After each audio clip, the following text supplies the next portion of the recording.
252 number বাগমাৰা প্ৰাথমিক বিদ্যালয় স্থাপিত 1938 চন ইংৰাজী বাগমাৰা চৰ জিলা বৰপেটা পিন 78127 আৰু এই গোটেই কথাখিনিৰ আটাইতকৈ উল্লেখযোগ্য বিষয়টো হ'ল চাৰিটা অংক 1938 1938 হয় 1938 ভাৰত স্বাধীন হৈছিলে 47 চনৰ 15 আগষ্টত অৰ্থাৎ ব্ৰিটিছৰ দিনতে আৰু এতিয়া আমি ক'ত আছোঁ বাগমাৰা চৰত আছোঁ য'ত চৰৰ সেই আগৰ সেই পৰিস্থিতি পৰিৱেশ নাই এতিয়া চৰ আধুনিক হৈ গৈছে ভাল ৰাস্তাত আছোঁ কিন্তু সেই চৰতে 1938 চন স্বাধীনতা লাভৰ আগতেই ইয়াতে অসমীয়া ভাষাৰ বিদ্যালয় স্থাপন হৈছে আমাৰ অঞ্চলৰ ৰাইজে আৰু এইখন এখন প্ৰাথমিক বিদ্যালয় আমি বিদ্যালয়খনৰ সন্মুখৰ পৰা অকণমান পৰিৱেশটো দেখুৱাই লওঁ গতিকে সেই তেতিয়াই ইয়াতে অসমীয়া ভাষাৰ চৰ্চাৰ কাৰণে অসমীয়া ভাষাৰ উন্নতিৰ কাৰণে এই মানুহখিনিয়ে এটা দায়িত্ববোধ বুজি তেতিয়াই ইয়াত শিক্ষানুষ্ঠান স্থাপন কৰিছিলে অৰ্থাৎ চৰ অঞ্চলক লৈ যিবিলাক কথা কোৱা হয় আৰু যিবিলাক কথা বাদ দিয়া হয় এই বাদ দিয়াৰ ভিতৰত এইটো এটা কথা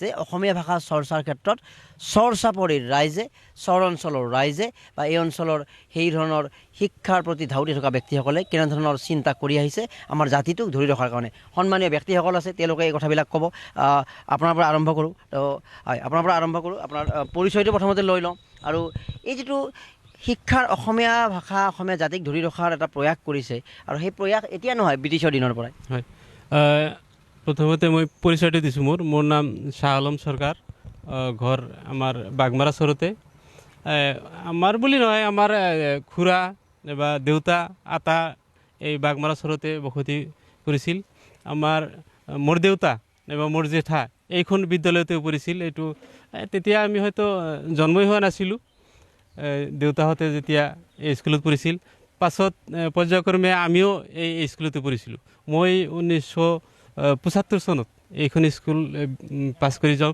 প্ৰাথমিক বিদ্যালয় আৰু এইখন অসমীয়া মাধ্যমৰ বিদ্যালয় আমি চবেই এইখন বিদ্যালয়তে প্ৰায় সংখ্যক আমাৰ লগৰীয়া সমজুৱাসকলে এইখন বিদ্যালয়তে পঢ়িছিলোঁ অসমীয়া ভাষা চৰ্চাৰ প্ৰাণকেন্দ্ৰ এই শিক্ষানুষ্ঠান আৰু এই ধৰণৰ শিক্ষানুষ্ঠানৰ জৰিয়তে এই কথাটো বুজাইছে আপোনালোকে যে আমি অসমীয়া জাতিটোৰ যিটো মেৰুদণ্ড অসমীয়া ভাষা এই ভাষাটো আজি এতিয়া অসমীয়া হোৱা নহয় যদি বহুতে ন অসমীয়া বিভিন্ন কথা কৈছে আপোনালোকে সেই ব্ৰিটিছৰ দিনৰ পৰাই অসমীয়া হয় কথাটো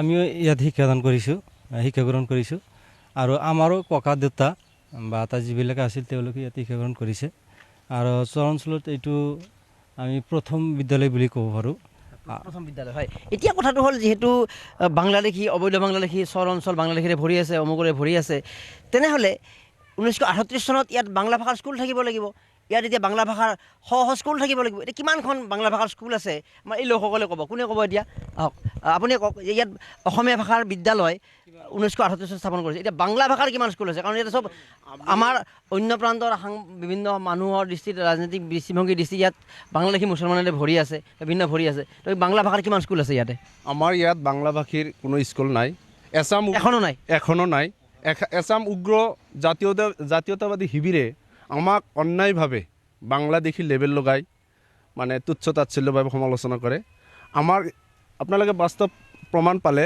1938 চনত ভাৰতবৰ্ষৰ স্বাধীন হৈছিল 1947 চনৰ 15 আগষ্টত আৰু 1938 চনত ব্ৰিটিছসকলে ইয়াত অসমীয়া মাধ্যমৰ স্কুল স্থাপন কৰিছিল আৰু এছাম উগ্ৰ জাতীয়বাদী শিবিৰে আমাক অন্যায়ভাৱে আমাক বাংলাদেশী লেবেল লগাই আমাক মানে এই জাতিটোক মানে নানান ৰকমৰ সমালোচনা কৰে তাৰ বাস্তৱ জ্বলন্ত উদাহৰণ আজি আপোনালোকে প্ৰত্যক্ষ কৰিব পাৰিলে 1938 চনত অসমীয়া মাধ্যমৰ স্কুল ইয়াত হৈছে অৰ্থাৎ তেতিয়াৰ পৰাই অসমীয়া হোৱাৰ যিটো হেঁপাহ আৰু আমাৰতো সংবিধানৰ যিটো আমাৰ অসম চুক্তিৰ কথা যে 1971 24 মাৰ্চ তাৰ আগৰখিনিতো আমাৰ বৈধ নাগৰিক তাৰো বহুত আগৰ 1938 চনতে ইয়াত অসমীয়া সঁচা অসমীয়া প্ৰকৃত অসমীয়া হোৱাৰ যিটো কুচকাৱাজ যিয়ে ইয়াতে এটা আলোচনা বা যি পৰিৱেশ সেই তেতিয়াৰ পৰা ব্ৰিটিছে স্থাপন এইকাৰণে কৰিছে কাৰণ ইয়াত তেনেধৰণৰ ব্যক্তি আছিলে যে অসমীয়া ভাষাটো সম্প্ৰসাৰণ কৰিব লাগে অসমীয়া ভাষা চৰ্চা কৰিব লাগে কিন্তু এখনো ইয়াতে কিন্তু বেংগলী ভাষাৰ স্কুল নাই আমাৰ ইয়াত এখনো বেংগলী ভাষাৰ স্কুল নাই এটি স্পষ্ট আমাৰ ইয়াত যিমানবিলাক অনুষ্ঠান আছে অসমীয়া আৰু ইংলিছ মাধ্যমৰ শিক্ষানুষ্ঠান ইয়াত কৰিছে কি ক'ব যে চৰ অঞ্চলৰ বাসিন্দা হিচাপে কোনখিনি কথা ক'ব খোজে যিবিলাক কথা কোৱা হয় আলোচনা কৰা হয় তাৰ বিপৰীতে কিন্তু বেলেগ ছবি আছে সেই ছবি বেলেগ ছবি ইয়াতে আছে আপোনালোকৰ এই চৰৰ প্ৰান্তত। গতিকে এই কথাবিলাক চাবৰ বাবে ৰাইজক আহ্বান জনাওক যে আপোনালোকে গুৱাহাটীত বহি বা বিভিন্ন ঠাইত বহি ইয়াৰ মানুহখিনিক লুঙি টুপি দাড়ি বিভিন্ন কথাৰে আখ্যায়িত কৰি ডাউন দি থকাত কৰি ইয়াত আহক আৰু চাওক সঁচা কথাবিলাক, উদাহৰণবিলাক চাওক। আগতে আমাৰ ইয়াতে তেনেকুৱা কোনো মানুহ আমাৰ চহৰত অহা নাই, যাৰ কাৰণে সিহঁতে ক'ব পাৰিছে যে আমাৰ চহৰ অঞ্চলত বাংলা ভাষাৰে ভৰি আছে মানুহ। কিন্তু বাংলা ভাষাৰ এখনো স্কুল আমি জনামতে গুৱাহাটীৰ পৰা একেবাৰে ধুবুৰীলৈকে এখনো বাংলা মিডিয়ামৰ বিদ্যালয় নাপাব। বিশেষকৈ আমাৰ চহৰ অঞ্চলত যিটো সিহঁতৰ সন্দেহ যে ইয়াতে বাংলাদেশৰ মানুহ আহি ইয়াতে ভৰি আছে, কিন্তু কেনেকৈ বাংলাদেশৰ মানুহ আহি ভৰি থাকিব? আচ্ছা ঠিক আছে, আৰু এটা কনফিউজন দূৰ কৰোঁ। ঠিক আছে, ইয়াত বাংলা ভাষাৰ স্কুল নাই, বাংলাভাষী হ'ব লাগিছিল যদি বাংলাদেশী মুছলমান ইয়াতে আছে, আপোনালোকৰ যুক্তি সেইটো। যদি ইয়াত বাংলাদেশী মুছলমানেই আছে, ইয়াত বাংলা ভাষাৰ স্কুল হ'ব লাগিছিল। এতিয়া কথাটো যদি এনেকৈও এটা অভিযোগ দিয়া হয়, প্ৰশ্ন উত্থাপন কৰা হয় যে বাংলাদেশৰ পৰা অহা লোকসকলৰ শিক্ষাৰ প্ৰয়োজনে নাই, তেওঁলোকে শিক্ষাই গ্ৰহণ নকৰে, তেওঁলোকৰ স্কুলৰ কি প্ৰয়োজন? সিহঁতৰ এইটো আজিকালিহে এইটো ধাৰণা, কিন্তু ব্ৰিটিছসকলে কথা চিন্তা কৰক, যি সময়ত 1938 চনত আমাৰ ইয়াতে অসমীয়া মাধ্যমৰ স্কুল স্থাপন হৈছে, সেই সময়ত ব্ৰিটিছসকলে এইখন দেশ শাসন কৰিছিল। নহয়, আপোনাৰ কথা বুজা নাই। মই কৈছোঁ যে ইয়াত আপোনালোকৰ যুক্তিটো যে ইয়াত অসমীয়া মাধ্যমৰ স্কুল স্থাপন কৰিছে, বাংলাদেশী এখনো স্কুল নাই, তাৰমানে ইয়াত বাংলাদেশী নাই। এতিয়া এনেকৈ কোৱা হয় যে বাংলাদেশৰ বা বাংলাদেশী লোকসকলৰ শিক্ষাৰ প্ৰয়োজনে নাই, মোৰ কথা নহয়, আমি যিখিনি মানুহৰ কনফিউজন দূৰ কৰাৰ কৈ আছোঁ। তো ইয়াত তেওঁলোকৰ স্কুল কৰাৰ প্ৰয়োজনে নাই, তো সেই যুক্তিৰ ফালৰ পৰা ইয়াত কথাটো কি ক'ব আপুনি?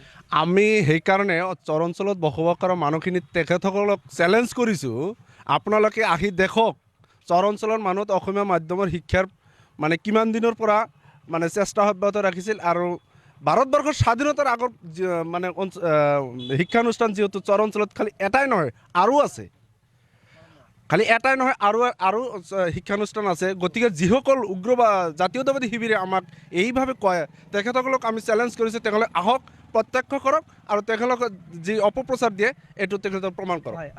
ববি গ'লে কিবা এটা ক'ব যে এই কনফিউজনটো যে অসমীয়া ভাষাৰ বিদ্যালয় আছে মানে ইয়াত বাংলাদেশী নাই, এই যুক্তিৰ ফালৰ পৰা, আদালতৰ যুক্তিৰ ফালৰ পৰা আমাৰ যুক্তিৰ ফালৰ পৰা গ্ৰহণযোগ্য নহ'ব পাৰে। যদি এনেকুৱা এটা যুক্তি দিয়া হয় যে বাংলাদেশী লোকসকলে আহি ইয়াতে কোনো শিক্ষা গ্ৰহণে নকৰে, তেওঁলোকে যাতে ইয়াত বসতি স্থাপন কৰে, তেওঁলোকৰ কাৰণে স্কুলৰ প্ৰয়োজনে নাই, গতিকে ইয়াত বাংলাদেশী। চাওক, মই প্ৰথমতে ক'ব খুজিছোঁ, যি সময়ত স্কুলখন স্থাপন হৈছিল সেই সময়ত কিন্তু কেৱল বৃহত্তৰ ভাৰত আছিল, সেই সময়ত না পাকিস্তান আছিল না বাংলাদেশ আছিল। গতিকে বাংলাদেশ বোলা শব্দটো আহিবই নালাগে। এইটো টোটেলি আপোনাৰ ৰাজনৈতিক প্ৰপাগাণ্ডা এটা, ৰাজনৈতিক নেতাসকলে ৰাজনৈতিক উদ্দেশ্য চৰিতাৰ্থ কৰাৰ কাৰণে এই জনগোষ্ঠীটোক বিভিন্ন ধৰণে হাৰাশাস্তি কৰাৰ কাৰণে এইবিলাক শব্দ ইউজ কৰে। নহ'লে আপুনি নিজেই চাইছে, সেই সময়ততো না পাকিস্তান আছিল না বাংলাদেশ আছিল। কিয় কয়? তাৰমানে এই জনগোষ্ঠীটোক বিভিন্ন ক্ষেত্ৰত পিছ পেলাই ৰাখিব লাগে আৰু ৰাজনৈতিক মুনাফা আদায় কৰিব লাগে, এইটোৱে তেওঁলোকৰ উদ্দেশ্য। এই কথাটো এই যে কোৱা হয় যে বাংলাদেশী বা এই ডিফাৰেঞ্চটো কৰা হৈছে হিন্দু মুছলমান, এই ডিফাৰেঞ্চটোৰ কথা মই এটা কথা কৈছোঁ।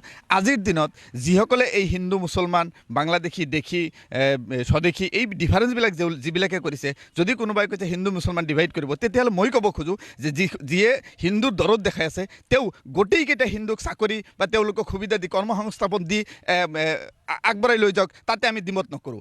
সেইটো কৰক, সেইটো নকৰি ভাগ কৰা কি অৰ্থ আছে? ভাগ কৰি তেওঁলোকে হিন্দুক কিবা সুবিধা দিছে নেকি? একো দিয়া নাই।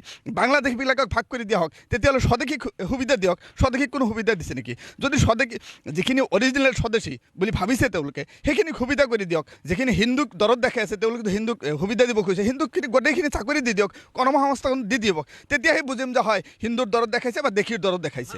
বাস্তৱ ভিত্তিক হ'ব লাগে। এটা কথা শেষত বাহনো আহি আছে যে সত্যৰঞ্জন বৰা বা অন্যসকলে কৈছে এই যিটো মাইকত আজান দিয়া বা এইবিলাক কথাটো বন্ধ কৰিব লাগে। এতিয়া আপোনালোকে মই ওলতে প্ৰশ্ন কৰোঁ যে আপোনালোকে আজান দি আছে, আজান দিয়ক, সেইটো আপোনালোকৰ কৰি আছে, মাইকত দিয়ে, ক'ৰবাত দিয়ে।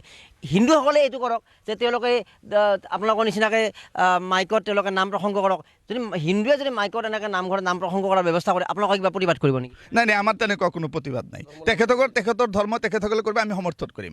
আমাৰ ধৰ্ম আমি পালন কৰিম। আমাৰ আমি বাস্তৱত আপোনালোকে চালে চৰ অঞ্চলত দেখা পাব, অলপ আগতে আগবাঢ়ি গ'লে পাব, তেওঁলোকে হিন্দু ধৰ্ম পালন কৰে, আমাৰ পূৰ্ণ সহযোগিতা আছে।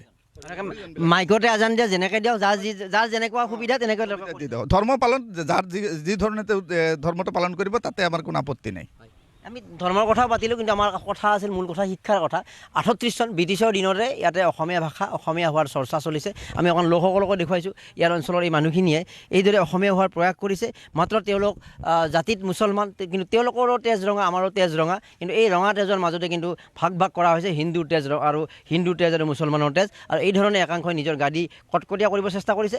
তো ওপৰ মহলত হাইকমাণ্ড অৰ্থাৎ পলিটিকেল কমাণ্ডত তেওঁলোকে যিমানেই পলিটিক্স কৰি নাথাকক কিয়, আমি সাধাৰণ মানুহসকলে কাজিয়া পেচাল কৰা উচিত নহয়। কাৰণ সকলোৰে তেজ ৰঙা, সেই তেজৰ ৰং কিন্তু ধৰ্মৰ ভিত্তিত হ'ব নোৱাৰে। ধৰ্মৰ ভিত্তিত বিভিন্ন ভাগ বতৰা হ'ব পাৰে সামাজিক সুবিধাৰ কাৰণে, কিন্তু সেই ভাগ বতৰাই কিন্তু আমাৰ মাজত বিভেদৰ সৃষ্টি কৰা উচিত নহয়। কাৰোবাৰ গাদী দখলৰ বাবে আমি খোৱা কমৰা কৰি মৰাটো উচিত নহয়। আপোনালোকে গ্ৰাউণ্ডৰ ৰিপৰ্ট চাওক, সঁচা কথাবিলাক চাওক। ছাৰ, আমি যেনেকৈ চৰত আহিছোঁ, মোৰ লগত দিগন্ত আহিছে, মই আহিছোঁ মৰম কুমাৰ গুৱাহাটীৰ পৰা, আজি আমি সঁচা কথাবিলাক দেখুৱাব চেষ্টা কৰিছোঁ বা আমি নিজেও জানিব চেষ্টা কৰিছোঁ। আপোনালোকে আহক, আহি যদি ইয়াত ভুল দেখা পাইছে, যদি ইয়াত যদি বাংলা ভাষাৰ মিডিয়াম চলি আছে, ইয়াত যদি বাংলাদেশীৰে ভৰি আছে, কিবা যদি গম পাইছে, আপোনালোকে তথ্য সহকাৰে উল্লেখ কৰক। তাততো সকলোৱে ৱেলকাম জনাইছে, কিন্তু তথ্য সহকাৰে উল্লেখ নকৰাকৈ বাহিৰৰ পৰা গালি পাৰি এই যে মানুহৰ মাজত তেওঁলোকে গাদী দখল কৰি যাব ওপৰৰ মানুহখিনিয়ে, কিন্তু আমি হিন্দু, আমি মুছলমান বুলি সাধাৰণ মানুহৰ কাজিয়া কৰি থাকিম, আমি পিছ পৰি যাম। কিন্তু এই মুছলমান, এই হিন্দু সকলো একলগ হৈ এটা জাতি গঠন হ'ব, অসম গঠন হ'ব, ৰাজ্য গঠন হ'ব। গতিকে সেই ৰাজনীতিক নেতাসকলৰ কথাত আমি হয় ভৰ নিদি সঁচা কথাবিলাক জানিবলৈ প্ৰয়াস কৰক, ভ্ৰমণ কৰক, ভ্ৰমণ কৰি মানুহৰ মন বুজক, কিবা যদি তাতে নিগেটিভ দেখা পাইছে আপুনি উপস্থাপন কৰক। আৰু এনেকৈ আমি অসমখনক শক্তিশালী কৰাৰ বাবে সকলোৱে আগবঢ়াই দিয়ক আৰু ঋণাত্মক কথাৰ বিৰুদ্ধে সকলোৱে প্ৰতিবাদ কৰক। মই প্ৰথমে তেওঁলোকক ধন্যবাদ জনাইছোঁ। আৰু মানে আমাৰ ইমান দুৰ্গম এলেকাত যে তেওঁলোকে আহি উপস্থিত হৈছে, সেইকাৰণে মই অন্তৰৰ পৰা তেখেতক আৰু এবাৰ ধন্যবাদ জনাইছোঁ। ইয়াত মানে আমাৰ যিখন আপোনালোকে চাইছে আমাৰ চহৰ এৰিয়াখিনি, ইয়াত মানে ৰাস্তা ঘাট হওক বা বিজুলী বাতি হওক চব হৈছে। আৰু আমাৰ এইখন বিদ্যালয় দেখিছে, এইখন বিদ্যালয় আমি 1931 চনত স্থাপন হৈছে। আৰু আমাৰ ইয়াত বসতি কৰি মানে আমি খিলঞ্জীয়া বুলিও দাবী কৰিব পাৰোঁ, কিন্তু কিছুমান প্ৰচাৰ মাধ্যমত আৰু সাংবাদিকৰ মাধ্যমত শুনিবলৈ পাওঁ আমাৰ আৰু অসমৰ দক্ষ মন্ত্ৰী মানে হিমন্ত বিশ্ব শৰ্মা ডাঙৰীয়া যিটো ক'ব খুজিছে আৰু কয়, মই তেখেতক ধিক্কাৰ দিছোঁ যে আমাৰ ইয়াত ইমান পুৰণি স্কুল, অসমীয়া মাধ্যমৰ স্কুল থকা সত্ত্বেও আৰু মই অসমীয়া বুলি দাবী কৰিছোঁ, সেইখিনি থকাৰ পিছতো ইমান এটা জঘন্য মানে আমাক বাংলাদেশী বুলি তুচ্ছ তাচ্ছিল্য কৰে আৰু মানে মিয়া বুলি তুচ্ছ তাচ্ছিল্য কৰে, সেইটো মই অন্তৰত আঘাত পাইছোঁ। আৰু এইটো মই তেখেতক ধিক্কাৰ জনাইছোঁ। আৰু মানে আমাৰ ইয়াত বহুত দিনৰ পৰা আমি ইয়াত ঠাই কৰি মানে লৈ আছোঁ, শিক্ষা দীক্ষা লৈ আছোঁ অসমীয়া মাধ্যমত আৰু অসমীয়া গ্ৰহণ কৰিছোঁ। কিন্তু আৰু আমাৰ এইখন বিদ্যালয়ৰ পৰা বহুত মানুহ মানে শিক্ষিত হৈ মানে ভাল মানুহ কৰিছে। আৰু মানে তেনেকুৱা উদাহৰণ দুই এটা যে ইয়াত শিক্ষা লাভ কৰি অসমৰ ভিন্ন প্ৰান্তত যদি কিবা চাকৰি হওক বা শিক্ষিত বহুতে আছে। আমাৰ মোটামুটি ধৰক আমাৰ ইয়াৰ পৰা শিক্ষাদান পায়। আমাৰ যে প্ৰথম যেতিয়া আমি শুনামতে আৰু কি, আমিতো দেখা নাছিলোঁ, যে আমি জানামতে বা বুজামতে বা শুনিছোঁ যে আমাৰ প্ৰথম শিক্ষকজন যিজন আছিল, তেওঁ মাত্ৰ মাহত 25 টকা দৰমহাত কাম কৰিছিল। ইমান দিনৰ পুৰণি কথা। মই আজি আপোনালোকৰ জৰিয়তে ডক্টৰ দক্ষ মন্ত্ৰী মহোদয় হিমন্ত বিশ্ব শৰ্মা ডাঙৰীয়াক মই জনাইছোঁ, চাওক আপুনি এই বেনাৰটো চাওক, ইয়াতে আমাৰ 1931 চনত আমাৰ এই বিদ্যালয়খন স্থাপন হৈছে, অসমীয়া ভাষাৰ বিদ্যালয়খন স্থাপিত হৈছে, য'ত ইংৰাজে শাসন কৰিছিল সেই সময়ত। এতিয়া আপুনি চিন্তা কৰক, হিমন্ত বিশ্ব শৰ্মা ডাঙৰীয়া সেই সময়ত আপোনাৰ জন্ম হৈছিল নে নাই? সেই সময়ত আপোনাৰ জন্ম হোৱাটো আপোনাৰতো বাদে দিছোঁ, আপোনাৰ দেউতাকৰ জন্ম হৈছিল নে নাই সেইটো আপুনি চিন্তা কৰি চাওক। এই যধে মধে যে আপোনালোকে ক'ব যে চৰত জেহাদী, চৰৰ পৰা জেহাদী সৃষ্টি হয়, চৰৰ পৰা উগ্ৰপন্থী, চৰত বাংলাদেশী, এইবিলাক শব্দ অলপ মিছইউজ মানে এইবিলাক শব্দ আমাৰ চৰ অঞ্চলৰ কাৰণে কৈ ইয়াৰ কোনো লাভ নাই। আমি একেবাৰে নামানো, আমি খিলঞ্জীয়া হয়, আমি অসমীয়া। মাদ্ৰাছা আছে নাই?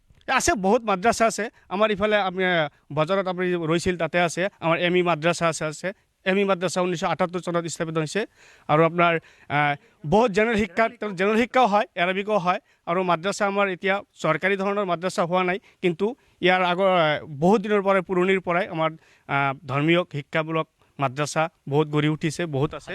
এতিয়া এই মাদ্ৰাছাবিলাকৰ জৰিয়তেও কিবা জেহাদী শিক্ষা বিভিন্ন এতিয়া চৰকাৰী মাদ্ৰাছা বন্ধ কৰিব ওলাইছে তো এই ধৰণৰ অভিযোগো তেওঁলোকে দি আছে যে মাদ্ৰাছাবিলাকৰ জৰিয়তে কুটাঘাত কৰাৰ এটা ৰাস্তা হৈছে তেওঁলোকৰ।